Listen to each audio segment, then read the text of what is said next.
জীৱন কি বাৰু? মোৰ মতে জীৱন হ'ল মৃত্যুৰ পৰা ধাৰলৈ লোৱা কিছু ক্ষণ। কেতিয়া আহি মৃত্যুৱে আকৌ সেই ক্ষণখিনি আমাৰ পৰা কাঢ়ি লৈ যায় আমি কোনেও নাজানো। খাওঁতে, শুওঁতে, বহুতে, উঠোঁতে, নাচোঁতে, গাওঁতে, খোজকাঢ়োঁতে, এই যে আপোনালোকৰ লগত কথা পাতি আছোঁ, এইখিনি মুহূৰ্ততো হঠাৎ মোৰ প্ৰাণবায়ু পৰি যাব পাৰে। কথাতেই কয় নহয়, জন্ম, মৃত্যু, বিবাহ কেতিয়া হয় কোনেও ক'ব নোৱাৰে। মৃত্যু আগজাননী নিদিয়াকৈ আহে আৰু আমাৰ জীৱনবোৰ কাঢ়ি লৈ যায়। চাওকচোন তেনেহ'লে এই চুটি ভৰসাহীন জীৱনটোত জানো এইবোৰ হিংসা, বিদ্বেষ, খং, ৰাগ, জাতি, ভেদ, বৰ্ণ নিৰ্বিশেষে ভেদাভেদ এইবোৰৰ জানো কিবা প্ৰয়োজন আছে? কেৱল মানুহে মানুহৰ বাবে মানুহ হৈ জীয়াই থাকিব নোৱাৰোনে?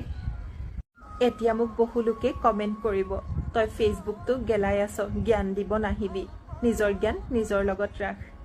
হয়, গোটেই সমাজখনক সলাব নোৱাৰোঁ, গোটেই পৃথিৱীখনক সলোৱাৰ সক্ষমতা মোৰ নাই, কিন্তু নিজক যদি সলাব পাৰিছোঁ ন আমি, তেনেহ'লে চাবচোন এই পৃথিৱীখনৰ পৰা এজন বেয়া মানুহ কমি গৈছে কিন্তু। আৰু এটা কথা, আপোনজনক সময়, গুৰুত্ব, ভালপোৱা সেইবোৰ জীয়াই থকা কালতে দিয়ক। মৃত্যুৰ পিছততো খৰি এডাল দিবলৈও সুযোগ নহ'ব।